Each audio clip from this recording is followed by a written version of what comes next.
Okay, so diving in today, we're going deep on Bob Camblin. And wow, you guys really delivered on this one. Writings, biography, reviews, personal stories. Yeah, a real treasure trove. It is. It is. A lot to unpack, though. So, where do we even begin with someone like Bob Camblin?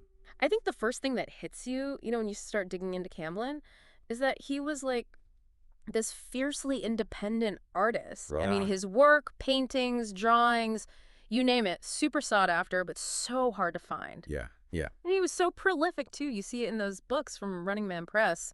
Drawings, writings, there's a lot there. It really makes you wonder why his work isn't more, I don't know, out there. Right, like it doesn't seem like fame was ever his thing. Not at all. Okay, so back to the beginning. Born in Oklahoma in 1928. It sounds like he was basically born an artist. Both his parents were artists. Yeah, exposed to it all right from the start. Different techniques, materials, the whole thing. Even in high school, he was already the yearbook art director. Yeah, a natural talent, that's for sure. But there's something about Ponca City in the 30s and 40s, that really stands out. It was a unique time and place. The Marland era, the oil boom and bust, that grand Marland estate, even that iconic pioneer woman statue. Which actually shows up in his work. Subtly, yeah, like little echoes. And sometimes he'd use double VVs, which, get this, stands for his mother's name, Viva Camblin. Wow. Such a cool detail, layering those personal and public symbols. It's fascinating. And, can you imagine the impact of seeing The Wizard of Oz in 1938? Oh, yeah. For a kid like him, that must have been mind-blowing. Totally, like opening a door to a whole other world. Okay, so moving on. Camlin meets Forrest Harrisberger in high school. They both end up serving in the Korean War, and then they both go to the Kansas City Art Institute. It feels like a turning point, that friendship. It was, definitely. And even back then, Camblin was this incredibly curious, hungry mind, Yeah. always reading Emerson, the I Ching, haiku. Seriously, even during class. Apparently, yeah, like he couldn't get enough. So interesting.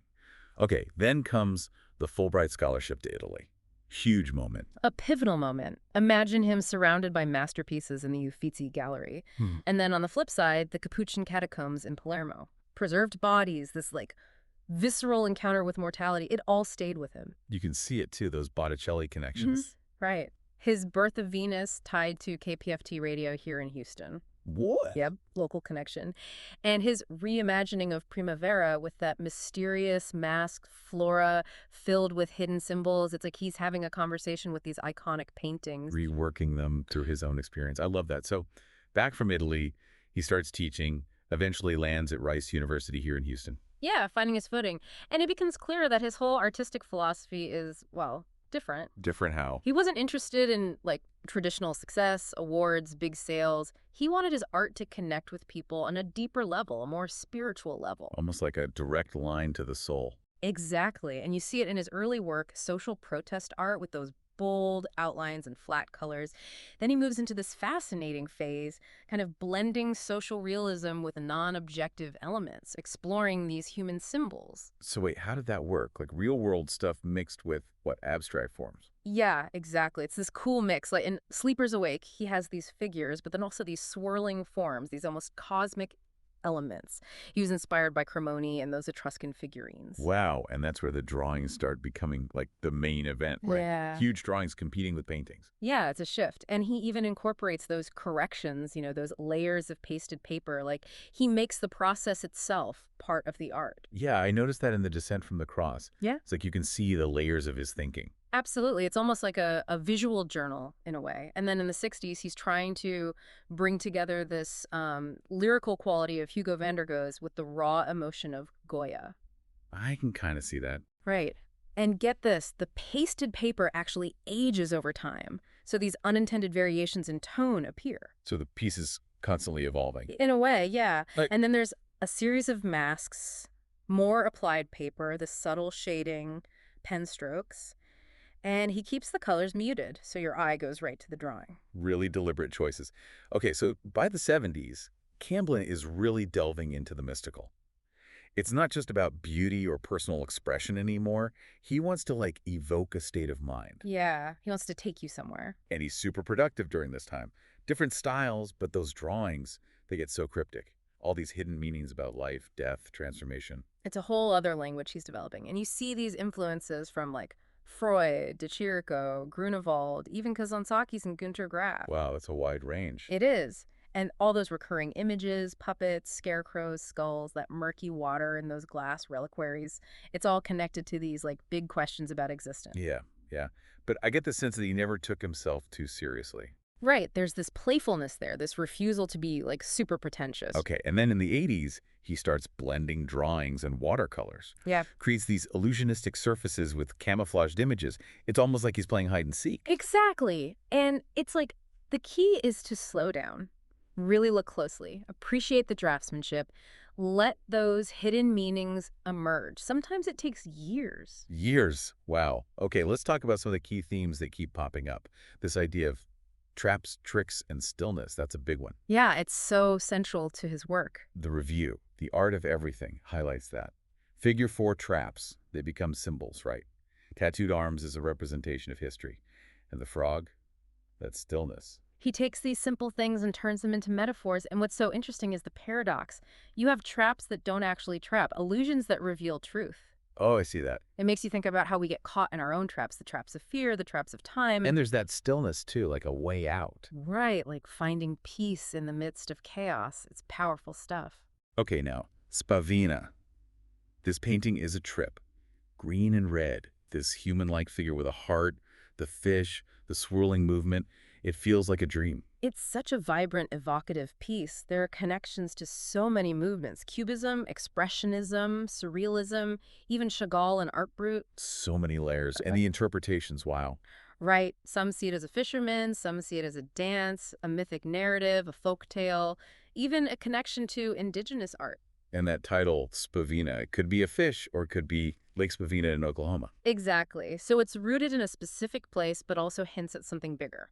And the YouTube interpretation, they go deep on the symbolism, the figure grappling with this, like fish creature or maybe lake detritus. The swirl is the depths of water transformation. It's really interesting. They see the fish in midair as this symbol of like breaking free, transcending limitations. It's very Zen. There are even connections to the I Ching's hexagram 49 revolution and that Taoist idea of the unity of opposites. It's a lot to take in. It is. But that's what's so great about Camblin's work. It invites you to like think, to explore. Yeah, totally. Okay, let's talk about his collaborations. This whole thing with Earl Staley and Joe Tate is so wild. B&E Productions, Tattoo Show, even Joe Tate's backyard, and the camping show. It's like they were turning the art world on its head. Yeah, they were definitely pushing boundaries. And that whole thing with anonymity, signing their work as anonymous or anonymous artists, even dressing up as Mr. Peanut. Mr. Peanut. I know, right? It's like they're rejecting the idea of the individual artist, the cult of personality. It's a statement. And his relationship with galleries was complicated, too. Sometimes he'd refuse payment, had these specific ideas about how exhibitions should be curated. He wanted to show the artist's environment, not just the finished product. Like he was saying, this is where the magic happens. And then there's that period with Staley and Tate holding firm. They lived together, worked together, blurred the lines between life and art. Absolutely. It was a total creative immersion. Okay, on to the Scarecrow series. This one was inspired by Günter Grass's dog years, right? Okay, yeah, and there's this interesting idea that it might represent a Germanic tradition of like welcoming spring, renewal. Okay, yeah. And the way the series evolves, adding lobster shells, empty larva shells, it's that metamorphosis theme again. Transformation. It's everywhere in his work. But what I find really fascinating is how he uses words in those later Scarecrow drawings. Yeah. It's like they're not really descriptions. Right, it's more like he's playing with us. The biography suggests he was skeptical about how much words should influence the interpretation of art. Almost like he's saying, don't rely on the words, look for yourself. Exactly. And those drawings, they become puzzles filled with codes, traps. Like he wants us to be active participants in finding meaning. Okay, so last chapter, Camblin's later life. In 1976, he just leaves academia and becomes this nomadic artist, travels all over. Embracing the unknown. Then he settles on the Oregon coast for a while, eventually ends up in Louisiana with his wife, Nancy, and he basically cuts off contact with his friends back in Houston. It's like he needed that distance. It's kind of sad, though, and even when he comes back for a brief visit, it sounds like it was awkward. He was a private person. And when they tried to organize a posthumous exhibition, it didn't really happen. Except for that one show at the frame shop, right? To help him and Nancy after his stroke. That's a really powerful image. It is. It kind of sums up the whole story, doesn't it? A fiercely independent artist living life on his own terms. So how do we sum up Bob Camblin? He was like this force of nature, constantly evolving, defying categories, a true original. Definitely. And he's been called a mystical trickster figure, which I think is perfect. It fits. His art was a portal to a different way of seeing the world. He challenged us to look deeper, to question our assumptions. And his life was just as fascinating as his art. Committed to his craft, but also fiercely private.